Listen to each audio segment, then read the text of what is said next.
Assalamualaikum warahmatullahi wabarakatuh. Kembali lagi kawan di Legenda Catur Dunia.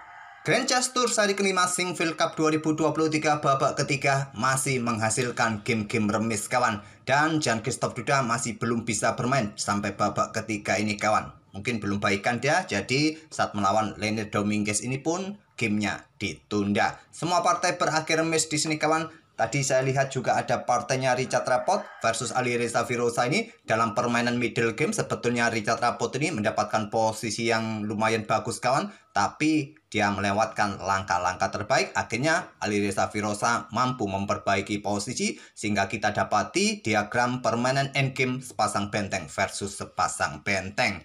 Jadi saya rasa tidak ada game yang menarik untuk kita ulas dalam permainan remis ini. Kalian pasti bosan kawan. Apalagi permainan klasikal akan menghasilkan permainan-permainan yang presisi, tidak ada trik-trik yang mampu terlewatkan oleh para pemain kawan. Jadi saya rasa kalian pasti akan bosan untuk melihat permainan-permainan yang remis.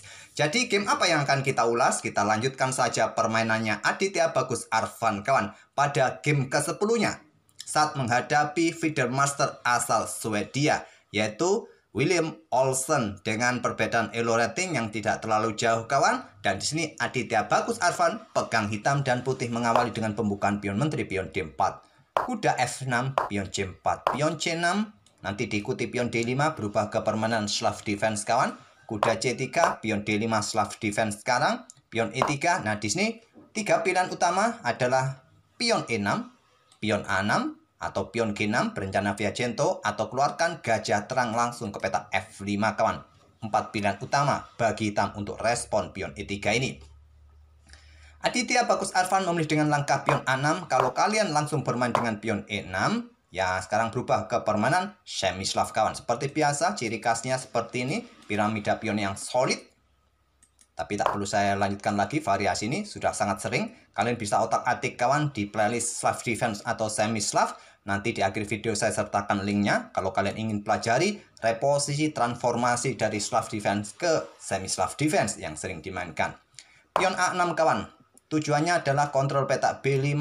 Ini untuk antisipasi pertukaran pion yang akan dilakukan oleh putih semacam ini kawan. Nah setelah diambil balik, nah, sekarang sudah ada pion A6 bantu kontrol petak B5, mencegah pergerakan kuda, gajah keluar kawan, atau dukungan bagi pion B5-nya nanti ke depan. Direspon dengan langkah menteri B3. Kuda F3, menteri cukup ke petak C2, yang paling banyak diambil oleh putih di situasi seperti ini. Tapi keluar ke petak B3, persiapan serangan sisi menteri kawan.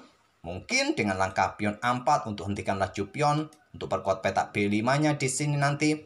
Pion E6 sekarang. Nah, sekarang pion A4. Langkah ini kurang bagus kawan. Yang melanjutkan pengembangan kuda F3, mengembangkan gajah terang berikutnya, rokade merupakan opsi yang wajar, normal saja, tapi agresif di sisi menteri. Yang ditakutkan adalah serangan sisi kiri kawan dari hitam. Tapi dengan dorong pion ini coba lihat kawan, ada ruang-ruang lemah yang tercipta di sini. Khususnya petak B4, petak B3 kawan. Karena pion sudah didorong 2 langkah, maka petak B3 tidak ada yang kontrol. Petak B4 juga tidak ada yang kontrol. Bisa dimanfaatkan oleh hitam. Dan Aditya Bagus Arfan mampu melihat petak lemah itu dengan dorong pion C5 terlebih dahulu. Tantang pertukaran pion, kosongkan ruang petak C6 kawan bagi manuver kuda bisa menempati petak B4 ataupun manuver ke A5 sampai petak B3 ke depannya. Kuda F3, kuda C6. Nah, membuka permainan dengan pion C pukul pion D5, ambil balik oleh pion E agar gajah punya akses untuk dikembangkan di beberapa langkah berikutnya. Di sini, kalau kalian mencoba gajah D3 kawan untuk awasi pergerakan gajah yang keluar ke petak F5, kena garbuan kawan. Jadi gajah dikembangkan ke petak E2, ini memberikan kesempatan Aditya Bagus Arfan untuk awasi petak-petak terang ini. Baru pion C4 siap dimainkan. Kalau untuk mencegah pion C4, kalian lanjutkan dengan pion D pukul pion C5. Ya, gajah ambil balik kawan. Rokade, ya mungkin salah satu opsi di sini bagi kalian agar hitam tidak mempunyai ruang dengan pion C4. Tapi di sini memilih dengan langkah rokade kawan, memberikan kesempatan pion C4 sekarang dari Aditya Bagus Arfan. Menteri terpaksa mundur ke D1 dan sekarang kuda mulai manuver. siap menempati petak B3 yang sudah mendapatkan dukungan dari pion, ataupun kalian lompat ke petak B4. Ini dua opsi memang dari Stockfish kawan, memanfaatkan ruang-ruang lemah yang tercipta tadi di lajur B, siap menguasai petak D3. Apakah gajah atau apakah kuda sendiri ke petak D3 nanti kawan? Mungkin kuda putih akan ke petak E1, perkuat petak D3-nya. Dan persiapan juga bermain dengan pion F-nya ke depannya. Kuda ke A5, jelas tujuannya ke petak B3 kawan. Di sini kuda ke E5, lanjut putih. Kuda B3 serang benteng, benteng naik ke petak A2, kemudian gajah B4, pressure kuda di sini, dan persiapan rokade di langkah berikutnya. Pion G4 pilihan terbaik kawan untuk usir gajah di sini, walaupun terlihat cukup agresif dengan langkah pion G4 ini, tapi ini pilihan dari engine kawan. Nah, baru di sini di langkah ke-14-nya Aditya Bagus Arfan memutuskan untuk menyerahkan gajah klubnya sikat kuda J3. Stockfish menyarankan gajah ini mundur ke petak D7. Mungkin yang tidak disukai dari langkah gajah ke petak D7 oleh Aditya Bagus Arfan, kemungkinan di sini kawan, kuda ini akan caplok pion yang ada di petak D5. Oleh karena itu tadi Bagus Arfan memilih langsung sikat kuda ini kawan. Kan masih bisa diambil oleh kuda bang. Iya, cuma pion yang ada di petak C4 habis kawan. Garbu kuda di sini. Nah, bisa berlanjut seperti ini. Kuda ambil gajah terlebih dahulu ancam benteng. Gajah ambil kuda D5. Berlanjut kuda ambil benteng. Gajah meluncur ambil pion F7 kawan. Pion-pion kalian habis kawan. Dihabisi oleh putih. Setelah raja bergeser, apalagi raja juga mulai terbuka posisinya. Sudah tidak bisa rokade. Gajah ambil kuda. Memang kalian unggul jumlah perwira kawan, apalagi mempunyai sepasang gajah di sini, tapi raja terbuka ini juga tidak membuat nyaman. Kompensasi yang didapat putih adalah pion dan posisi raja tidak rokade, berada di posisi yang terbuka, tapi engine menyatakan hitam posisinya juga baik-baik saja. Oke-oke saja kawan, tapi dari kacamata manusia, raja yang terbuka posisinya tidak menyenangkan. Oke, kembali lagi ke langkahnya. Saya rasa perhitungan Aditya Bagus Arfan sejauh itu pastinya kawan. Oleh karena itu dia memutuskan untuk gajah sikat kuda ini agar tidak macam-macam pada pion D5-nya. Ambil balik oleh pion B. Baru di sini kuda ambil gajah di petak C1 untuk mendapatkan keseimbangan materi kawan. Karena dia menyerahkan gajah, akhirnya juga dia harus mendapatkan gajah. Langkah yang lain yang kuat menurut Stockfish adalah pertahankan posisi kuda di area yang sangat sentris ini kawan. Biarkan saja kuda ini mengganggu, pertahankan gajah mundur ke petak E6 kawan. Itulah saran dari Stockfish. Tapi memiliki keseimbangan materi, dapatkan gajah gelap kembali, ambil balik oleh menteri. Nah, di sini korban kuda sementara ambil pion G4. Langkah cerdas dari Aditya Bagus Arfan. Baku hantam, baku hantam, baku hantam. Nah, menteri langsung keluar petak G5 pin kuda. Backup dengan pion F3, ada serangan dengan pion H5 untuk membuka juga akses bagi benteng nanti di lajur H kawan.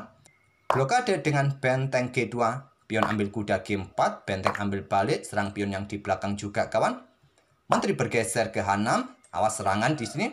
Benteng mundur ke G2 kembali, kemudian menteri bergeser ke C6. Tadi ada opsi pion G6 ini kawan dimainkan untuk menghindari ancaman benteng, tapi Aditya Bagus Arfan memilih dengan menteri bergeser ke C6. Nah, tidak terburu-buru ambil pion, salah satu opsi juga, tapi pilih dorong pion E4 untuk menantang pertukaran, untuk mendapatkan center yang kuat, laju F bisa terbuka, kalau tantangan diterima kawan, Aditya Bagus Arfan meninggalkan pion rokade panjang. Kalau pion G6 sekarang dimainkan untuk menghindari ancaman benteng, menteri ini akan keluar ke petak G5, coba batasi ruang gerak raja kawan. Jadi langsung rokade panjang. Di sini menteri keluar ke F4, pilihan yang kuat kawan, serang pion di sini, serang pion di sini. Kenapa sih dari tadi pion ini tidak diambil? Memang ketakutan putih, jangan sampai lajur G ini juga terbuka, akan dimanfaatkan oleh benteng-benteng hitam juga menantang pertukaran kawan dan menempatkan benteng di lajur G yang terbuka, karena temponya nanti akan lebih cepat. Kalau di sini pion sampai jatuh, diadu, nah benteng hitam akan mendapatkan dua lajur yang semi terbuka dan terbuka penuh. Tapi Stockfish menyatakan permainan sih fine-fine aja kawan, dalam posisi yang level seimbang. Tapi memilih langkah kuat lainnya, menteri F4, langsung keluarkan menteri kawan. Nah, di sini benteng DE8.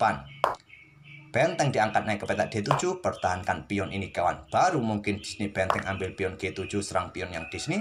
Menteri bisa mendapatkan pion yang di sini. Mungkin baku hantam di sini untuk memperadali pion-pion kawan. Kalian bergerak ke peta C2 untuk coba menusuk ke sini. Kalaupun ada tantangan benteng di sini, baku hantam di sini, baku hantam di sini. Saya rasa permainan masih cukup seimbang juga. Nah, di posisi ini pun apapun masih bisa terjadi kawan. Dalam posisi yang seimbang kalau pemain menemukan langkah-langkah kelanjutan yang presisi. Benteng DE8 untuk coba nanti pertarungan di sini di peta pusat kawan. Pion dorong maju ke E5. Nah, menteri bergeser ke E6. Blokade, lindungi pion kawan. Tapi memilih dengan pion F6. Dua langkah kesalahan berturut-turut dari Aditya Bagus Arfan. Tapi sayangnya, untung saja putih ini juga melakukan langkah kesalahan dengan benteng E1. Benteng ambil pion ini, peradali pion-pion kawan. Kalau terjadi baku hantam di peta E5 yang akan dilanjutkan oleh hitam, ya menteri ini bergeser sementara kan ke peta G4 skak untuk perkuat lajur G dari tantangan pertukaran benteng. Setelah raja ini bergeser kawan atau menantang pertukaran di sini, ya lanjutkan saja pion pukul pion dan seterusnya. Memilih dengan benteng E1 terlebih dahulu, pion F pukul pion E5, pion diambil balik pion E5. Menteri C5 skak di sini, raja bergeser ke H1, benteng HF8 serang menteri terlebih dahulu, menteri G4 skak, raja bergeser ke B8, dorong pion E6 kawan putih di sini dan menteri bergerak mundur ke D6. Untuk awasi pion ini kalau dorong terus kawan ya sikat saja. Menteri ambil pion G7, benteng ambil pion F3 sama-sama mendapatkan pion masing-masing, kemudian dorong pion E7. Menteri F6 menantang pertukaran dan diterima. Dan kita temui permainan endgame sepasang benteng versus sepasang benteng dengan jumlah pion yang sama. Nah, pion nakal di sini cukup mengganggu benteng-benteng ini kawan. Dia akan sibuk menjaga pion di sini. Benteng G5 coba ancam pion, backup dengan benteng D6. Ada benteng bergeser siap meluncur kawan ke sini. Di sini ada raja bergerak maju ke C7. Raja putih juga naik ke G2. Raja hitam geser dekati pion, siap caplok pion kawan. Backup dengan benteng FE5, pion B5 untuk meloloskan beberapa pion kawan di sisi di lajur B ataupun di lajur D. Raja bergerak ke F3, benteng F6 skak, raja G4, raja hitam D6 kawan. Di sini pion H4 mulai dorong. Begitu juga Aditya Bagus Arfan dorong pion B4, pion C pukul pion B4, dorong pion C3. Benteng 5 turun ke E3, di sini ada pion D4. Benteng digeser ke D1, pin pion. Raja mundur ke peta C7 menghindari pin. Benteng ambil pion D4, benteng C6 kawan. Perkuat posisi pion untuk didorong dan tinggal 2 peta bisa promosi. Benteng D1, pion C2, benteng C1. Raja bergeser ke D7, benteng E2 kawan. Benteng ambil pion E7, benteng ambil pion C2, terjadi baku hantam pertukaran benteng di peta C2. Sekarang terlihat kawan, putih unggul 2 pion. Tapi kita lihat engine menilai permainan ini dalam posisi level, artinya potensi remis 100% ada di sini jika menemukan langkah presisi. Dan benteng E4 skak, 1 pion jatuh kawan, tersisa 1 pion lagi. Putih unggul 1 pion, seperti biasa dalam permainan endgame, walau unggul 1 pion kawan, memungkinkan untuk remis jika hitam mampu menemukan langkah terbaik. Benteng E2 batasi cut off pergerakan raja hitam agar tidak bisa melintas bergerak ke sisi kanan. Langkah cerdas kawan. Benteng B5 skak, raja G6, benteng B6. Langkah kesalahan kawan. Sekarang putih posisinya tak terbendung lagi untuk memetik kemenangan. Terus langkah terbaik apa bagi hitam di posisi ini kawan agar memungkinkan tetap remis? Menurut Stockfish, benteng B1 ataupun benteng B3 intinya mencoba mengawal pion atau melakukan serangan terhadap raja dari belakang kawan. Anggap saja benteng B1 di sini. Nah, di sini kalau pionnya didorong maju ataupun Stockfish menyarankan naik ke peta E4 kawan, ke peta E5 di sini untuk berikan backup bagi pion kawan. Dan anggap saja ke peta ini kawan, kalaupun ada skak di sini mungkin rencananya blokade dengan benteng atau dukung pion ini ke depan. Nah, kalian bisa geser benteng ke peta H1, dorong pion di sini, ambil contoh, benteng melakukan skak. Kalau blokade di sini kawan, nah di sini kalian adu, permainan bisa remis. Kalau sampai blokade di sini kawan, raja mempunyai kesempatan maju di sini, tidak bisa kalian hentikan raja ini bergerak ke peta F6 kawan. Kalian dorong pion di sini. Ya raja simpel saja ke F7 ke peta F8 untuk mendekati pion. Kali dorong lagi ya bisa dikejar oleh raja hitam. Nah di sini setelah raja bergerak ke peta F7 kalian sudah tidak mampu lagi untuk mengawal pion ini lagi kawan. Dan raja masih bisa nanti bergerak untuk mungkin bersembunyi di pojok atau tetap mengawal pion. Permainan berakhir miss. Anggap saja di sini tadi kawan saat melakukan skak kalian tidak blokade, mungkin bergeser saja ke peta F6 di sini. Ya simple bergeser ke peta H1, sekali lagi melakukan skak, sekali lagi bisa diambil kawan. Oke, tak perlu kita perpanjang variasi ini, tapi Stockfish masih menilai putih dalam posisi yang lebih unggul. Hitung-hitungannya kawan unggul secara materi, tapi posisi terkadang Stockfish juga tidak bisa menilainya kawan. Kembali lagi ke langkah aslinya. Tapi memilih dengan benteng B6 skak, raja ke F7. Pilihan cerdas, tidak ada tempo lagi kawan di baris ke-7 skak kalau ke peta B7. Dan coba lihat juga posisi kedua raja kawan dan benteng putih ini. Seperti biasa, benteng nanti bisa melakukan skak untuk memaksa raja akan bergeser lebih jauh ke sisi kiri kawan. Benteng H6 pilihan Aditya Bagus Arfan. Nah, benteng D2 skak terlebih dahulu untuk paksa raja ini lebih jauh lagi kawan bergeser ke sisi kiri. Raja ke C6, baru benteng bergerak ke peta H2, lindungi pion. Jadi mendapatkan tempo raja ini lebih jauh bergerak kawan. Raja bergeser ke D6 sekarang, pion H5 dorong. Raja ke E5, diikuti dengan raja putih ke peta G7, ancam benteng. Benteng bergerak ke A6, kemudian diikuti pion H6 kawan. Skak benteng A7, raja ke G6. Dan Aditya Bagus Arfan menyerah di langkah ke-60 karena sudah tidak bisa kawal pion ini promosi lagi di langkah-langkah berikutnya. Anggap contoh skak lagi di sini kawan. Ya simpel bergerak ke peta G5 sudah tidak ada tempo. Kalaupun kalian hadang pergerakan pion, ya pion dorong saja. Benteng blokade, raja siap mengikutinya nanti ke depan. Percuma juga. Oke, itulah kawan game ke-10 dari Aditya Bagus Arfan yang menyisakan satu game lagi. Kita doakan saja semoga mendapatkan kemenangan pada game terakhirnya kawan.